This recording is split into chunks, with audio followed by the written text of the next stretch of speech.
Thanks for tuning in. I'm Andy Zopp, and this is Chicago Newsroom 2.0. Sufyan Sohel, Matt Johanson, and Francia Garcia Hernandez joined me at the roundtable this week to discuss the continuing friction between the mayor and city council and the mayor and the inspector general's office. We'll also unpack the fallout from the conviction of former Speaker of the House Michael Madigan on federal corruption charges. I'll also sit one-on-one with the CEO of YWCA Chicago, Nicole Robinson, to discuss the critical work her organization is doing in support of women and children. We'll get started on the other side of a short break. Stay with us. I'm Andy Zopp, inviting you to join me for a special live edition of Chicago Newsroom 2.0, Mayor Johnson Goes to Washington, Wednesday, March 5th at 7:30 p.m. Watis Gathings, Francia Garcia Hernandez, and other special guests break down the mayor's testimony before Congress and what it all means to the city of Chicago. Join the community conversation live on CAN TV Cable Channel 19 or stream on cantv.org or on the CAN TV Plus app.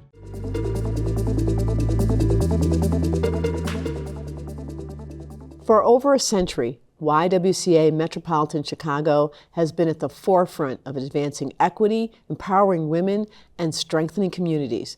Joining me to discuss the YWCA's ongoing efforts, the challenges ahead, and how they're working to create lasting change for women and families across Chicago is the organization's CEO, Nicole Robinson.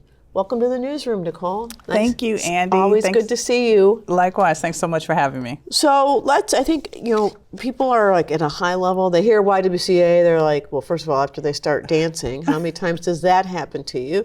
But they hear YWCA and they think they know. But my guess is we don't really know about the scope and work. So give us a little kind of primer on YWCA Metro Chicago. Absolutely. We are an iconic brand, and we have this amazing mission of eliminating racism and empowering women. You're right, we're over a century old, but that mission of eliminating racism and empowering women is a little over 50 years old. There's a great story behind that I can share for another time, but today... Well, we're going to circle back because I want to hear the story, but especially today, I think it's important. Absolutely, and today we bring that mission to life in three big ways. One, we unleash child and family potential, and that's from early childhood to teen girls. Our bread and butter in that work is helping parents and child care providers ensure that children are on the right development track. So we work with mom and pop child care providers, either based at their home or in a community center. It's a business. It's a love offering, I often call it, because the margins are thin on that business, but the love is there and the child development care is there. And we help those entrepreneurs and the teachers have all the latest child development tools. We help them get resources to help support clinical therapy for families and parents, because sometimes they're hanging on a string. So we provide all the supports there. We also help people heal and belong, and we actually have a full staff of clinical therapists. They do art therapy, individual therapy, I didn't know group that. therapy, all of that. And in fact, we can support families who experience any sort of trauma. So imagine just the pressure of being a parent and all that's involved in that, or the pressure of maybe you live in a community where you're overexposed to violence. Right. Or maybe it's just you're a victim or a survivor of a sexual assault. Right. And that's actually our deep expertise. We have people on staff with 30, 40 years of experience in supporting survivors of sexual assault. We do legal advocacy, medical advocacy. We run the largest rape crisis hotline in the state of Illinois, and the only one on the South Side. I don't know if everyone knows that, but it is literally the only thing supporting survivors of sexual assault on the South Side. The only hotline on the South Side. Wow. The only hotline on the South First of all, Side. I didn't know you'd had a hotline, ran the hotlines, but I also did, a little bit of a shock that there's only one available to victims on the South Side of the city. Exactly. And what we know about our services, our families, like everyone else, they're trying to thrive economically, which is the last pillar of the work. So we are ensuring that people get jobs and have access to jobs that are high quality, have access to benefits. We are helping people, entrepreneurs, grow their businesses, which is a big part of our work.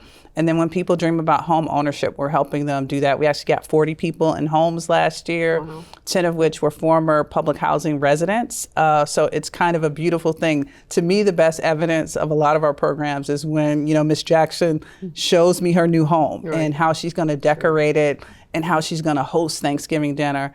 Like, that brings a lot of joy to us, and we know we're making an impact every day.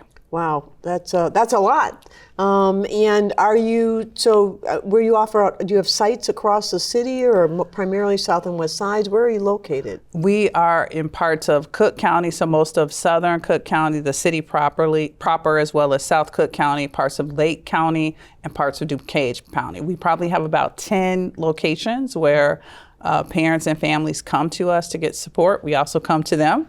In different neighborhoods. There are about 300 employees, a lot of deep experts, because you can imagine what it is to be a therapist. And they have choices. They could work at big hospitals, but they make a choice to work at the YWCA and support our mission. The same thing for the teachers who do this work, who really care about children and families and want to support them. Wow. It's very powerful in stabilizing families. How important is that work? So you have a significant portfolio of that's critical work, as I said, doing ultimately with the goal of stabilizing and helping families thrive.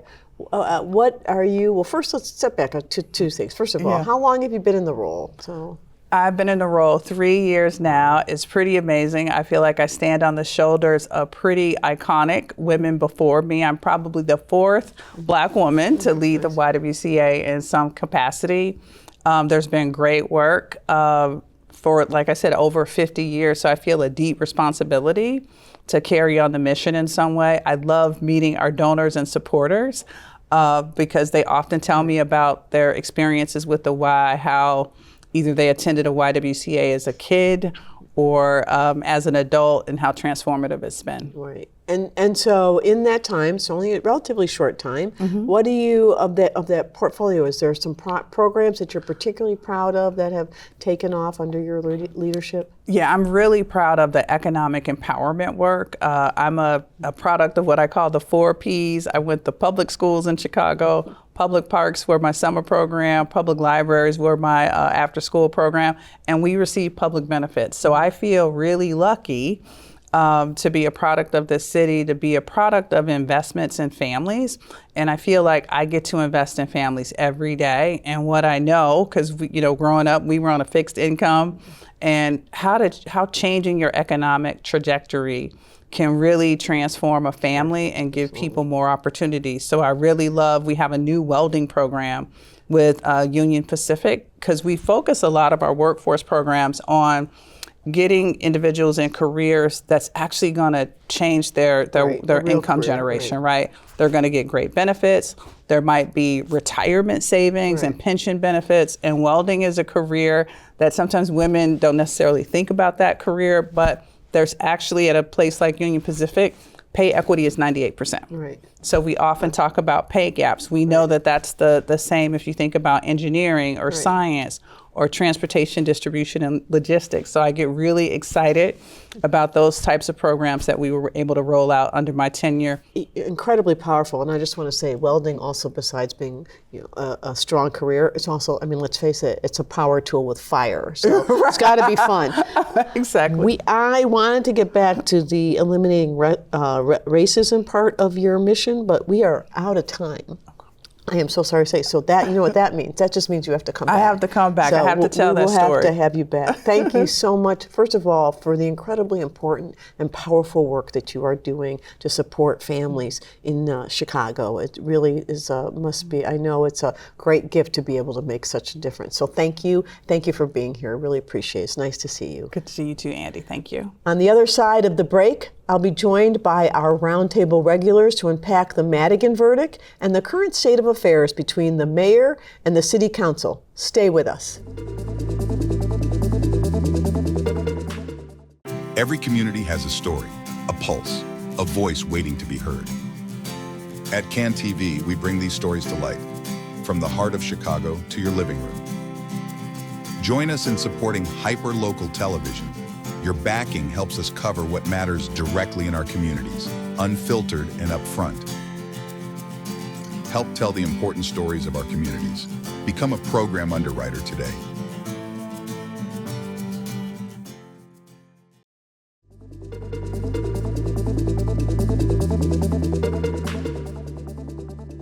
As he prepares to face Congress in D.C., Mayor Brandon Johnson is facing mounting challenges on multiple fronts right here in Chicago. A new report from the city's Inspector General alleges that his office interfered in official investigations, raising serious questions about transparency and ethics in his administration. At the same time, the City Council has put the brakes on his ambitious $830 million borrowing plan, a major setback for his financial agenda. With his leadership under scrutiny and key initiatives stalled, is Johnson losing control of his political capital? And a seismic moment in Illinois politics occurred when long-reigning power broker, former House Speaker Michael Madigan, was convicted on corruption charges. What does this mean for the future of Illinois governance? Is this a turning point for reform or just another chapter in the state's long history of political scandal? Joining me to analyze and opine are roundtable regulars, Cook County Commissioner on Human Rights Chair Sufyan Sohel, Block Club Chicago reporter Francia Garcia Hernandez, and making his first appearance on the Newsroom, the co-founder of Just Act Partners, Matt Johanson. Matt, welcome. Thanks. Welcome back, Francia and Sufyan. Thank you. So let's start. Last week, actually, I think some of you saw, I had Deborah Witzberg, the Inspector General, on, and she raised this question of interference, which appears to be slow-walking interviews and requiring some of their counsel to sit in on the interviews. So it was, depending on how she framed it, it could be kind of counsel, the law department being a little too protective, but that's how she saw it. And her point was, we need more transparency. That the point is it's transparent. If somebody in your organization made a mistake, I should have the right to investigate it, and you should be held accountable, and we shouldn't be worrying about trying to protect the mayor's office. So she proposed an ordinance to address it, and the mayor has opposed it, and it looks like his city council leaders are going to try and block it. I don't know. What do you think, Matt? Yeah, I think there's a natural tension. I worked, my entire career in a very heavily regulated industry. And there's a natural tension that exists between a company and its regulators. Not that, where I worked felt like we weren't compliant, but just wanting to make sure that we manage those relationships in a good way. So I do think there's a natural tension here, but one that, when we start talking about slow playing and interfering, that starts crossing a line. Yeah, totally agree. Sufyan? I agree, and I think we're at this, government always says they want to be more transparent, they want to be more accountable, but then when they have oversight agencies coming in, they put the brakes on it, they try to slow it down. And that, to me, I always found confusing. If it's an issue of process, why not work with the Inspector General's office and refine the process to something that works for all involved? But if not, it just seems like you don't want to be held accountable or want to be transparent about what's happening. Right. Although I think, the people in the mayor's office or in administration might say, it's not that we don't want to be transparent, but if we don't understand what's happening, we can't talk about it. And the media, press, will run with a story before they fully understand all the consequences. And then it becomes more than it should be. In other words, they're not trying to stop it from being exposed, but they're trying to manage how it's exposed. I know, Francia, what do you think about that? Well, I think one of the points that the Inspector General Office raised is that there are checks and balances in government, and her office is a watchdog of city government. And it is hard for anyone to have trust in an investigation that is supposed to be conducted by an independent agency if those who are being investigated want to have control over how that investigation is being done. If there was a situation where there is a whistleblower in city government and they want to be ensured that they will be protected, but their employer is going to sit into the investigation, be present at interviews with the watchdog, that doesn't leave a lot of room for transparency and for that trust that needs to happen for investigations to be thorough and complete. So I think that's the point that has been raised by the Inspector General, and that's the point that is being raised by some City Council members who proposed that ethics reform before City Council, and that was later stalled by one of the mayor's close allies, Alderman Byron C. Lopez. Yeah. Sufyan, do you feel like this undercuts me? Because Mayor Johnson talks often about he's transparent, he's very committed to ethics. Do you think this kind of positioning might undercut that at all? Yes. Yeah. I think, yes. It's the more barriers that you put in for independent oversight, you're kind of taking away from this mantra that you're saying that I want to be more transparent and more accountable. It feels like when you're putting these barriers in, it feels like you're hiding something. And that may not be the truth of it, but by putting in these barriers, by saying I don't agree with the way you're doing it and things like that, it seems like what you're presenting and what you're actually doing are two very different things. Right. Yeah. Let's move to the borrowing plan. So what's wrong with borrowing another $830 million? We need the capital. It certainly won't be the first time the city's borrowed money. Why is it a problem now? Yeah, nobody's arguing, I think, with bonding. Nobody's arguing with infrastructure improvements. I think this is just the extraordinary nature of the structure of this bond and not paying any interest on this and kicking it back. The thing I heard was, that most of our debt is running till 40, 41, 42, right? So we're structuring this to not have to pay any of the principal until after that. It's already mind-blowing, right, that the city's, has that level of debt stretched that far out already. So It's almost taking bad behavior in the past and doubling down on that, right? Yes, we need to do bonding, we need to do infrastructure, but we can't just continue the same old and do even worse as we move forward. So, Francia, some people on the mayor's side say, look, mayors have been kicking the can down the road, and taking on debt to make critical payments now, for years. Why all of a sudden can Brandon Johnson not do what mayor after mayor before him has done? What do you think? Well, I think it's something that is a real concern for many Chicagoans and taxpayers that, they're seeing their tax dollars go to a fund that keeps growing in debt.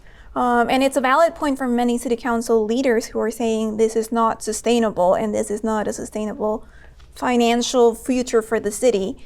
I also agree with some city council leaders who say, but we need the money and we need it now, and we're in a time when federal funds might be cut and we will be in more need of money. So it's naturally a difficult situation to navigate.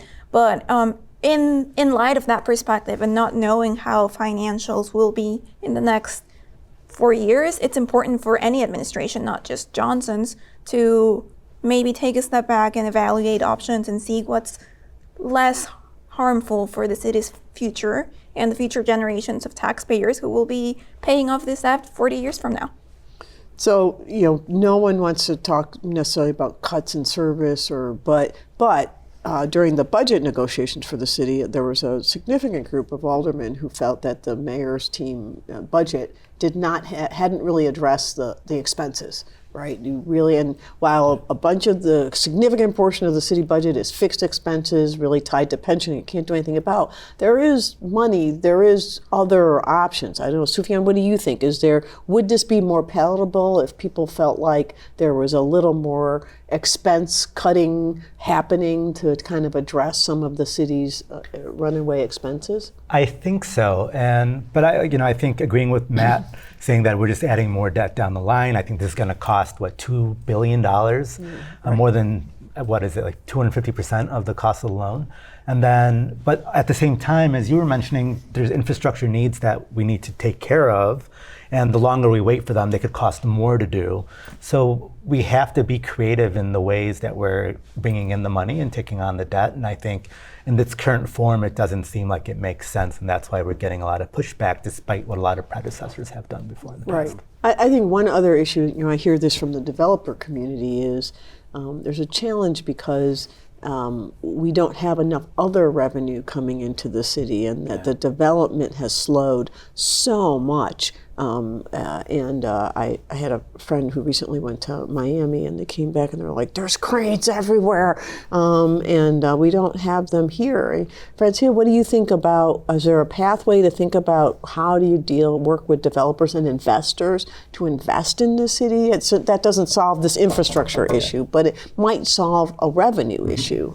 Yes, I think it's something that's been in conversations and we've probably discussed here before, and it's something that should be at the forefront of city council and government. And that investment could happen in many areas of the city where there has been a lack of investment, and there is a need for infrastructure, for business, for arts and culture, for education. Like, there are so many people in Chicago who need that, and there's opportunity for that as well. But there need to be some other mechanisms to, cut red tape and attract investors, because now we're competing with other cities and other places where people might feel like their tax go a longer way. They have more access to amenities in their neighborhood that they've never had in their neighborhood in Chicago. So people are inclined to leave. And if you don't attract and incentivize business and work with them, even if your administration wants to hold them accountable for their fair share, you still need to have everyone at the table and negotiate. Right. But let's move on to talk about another elected official, or former elected official, Michael Madigan. Was convicted a couple weeks ago on corruption charges. The people have been talking about the corruption from the speaker for a long time. Do we think this is a big deal, or not as big a deal as people might be making it out to be, Matt? It is a big deal. It is just an absolute fact. It is a big deal that someone who reigned so long and so powerfully has been found guilty of corruption, right? The fact that the government could bring that case and make that case, and everyday citizens could find him guilty, I think is a big deal. We're joking in the green room. We wished it said, R.I.P. corruption, right? It's all over. Nobody will ever dare now, but I hardly think that's the case. Right. How do you think it reflects on Chicago, the state? We talk about it all the time as a place of corruption. I don't know. I don't know that we have more than others, but sometimes I think people perceive it that way. Do you think this is yet another sort of people going like, yeah, okay, yet another guy's falling? It adds to it. Like, how many of our elected officials have we had in prison or have in prison? It's that stereotype that we have, right? And I think, well, we have one that just got pardoned. But I think it gives us a great opportunity where those at the will, whether it be individuals or advocacy groups or even reformist legislators, have an opportunity to build state and politics the way that it should be, and hopefully not be weighted down by just the legacy of corruption and colluding that we've seen throughout our state and city. But I think it does require that will and that resilience to move forward on that. And I believe that there are people there that can do that. Francia, you've covered a lot of government politics. Do you think that people, in elected office pay attention to these convictions and think maybe I should be, monitor my behavior in a different way? Do you think it sends the message that I think the federal government or the prosecutors want to send?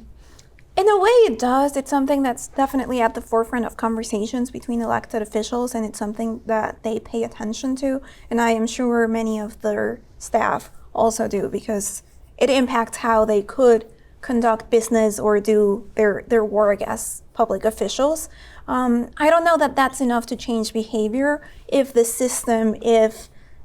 laws and regulations are not in place, because then it leaves these gray areas or room for interpretation, or even testing how far can one person go. And I'm not saying that's happening in every single case, but without a proper system and without those checks to make elected officials accountable in an easy way, in a transparent way, in a way that can be effective and doesn't require a trial that's months long and building a case that took years. And, if there isn't an easy mechanism to enforce, then it really leaves the door open to corruption or to acts that might appear as corrupt and may not be. But it's just that opportunity is there. Well, that actually brings us full circle back to where we started this conversation, right, with Inspector General Witzberg's point about transparency and the importance of transparency. I want to thank you all for being here and for sharing your thoughts on these really important topics, and I look forward to seeing you again. Thank you. Thank you. Thank you. On the other side of the break, I'm back with some final thoughts. Stay with us.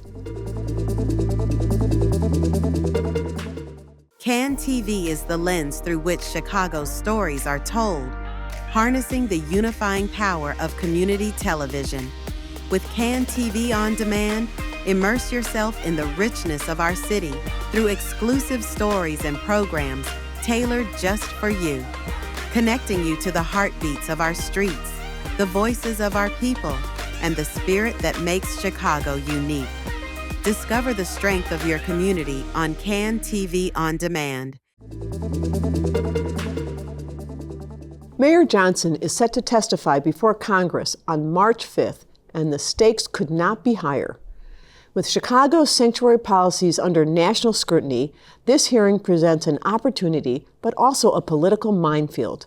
The mayor must resist efforts to be pulled into partisan traps and instead remain laser-focused on making a strong, fact-based case for why Chicago's sanctuary laws are not just a moral imperative, but a policy necessity.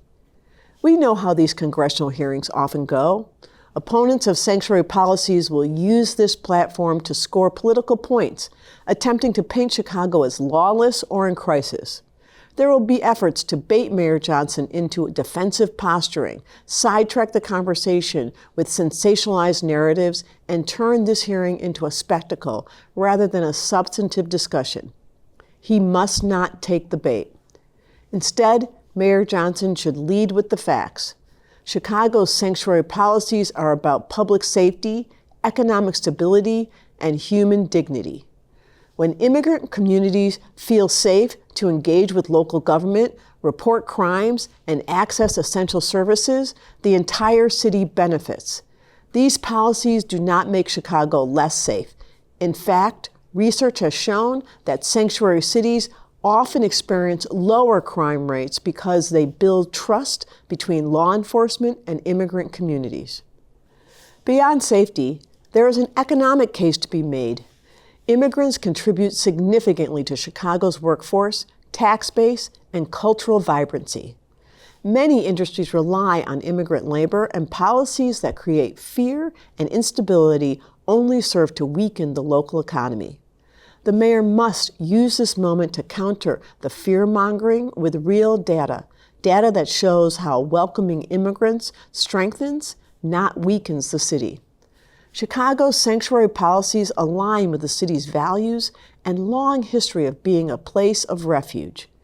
Mayor Johnson must walk into that hearing with confidence, control the narrative, and refuse to be dragged into a distraction.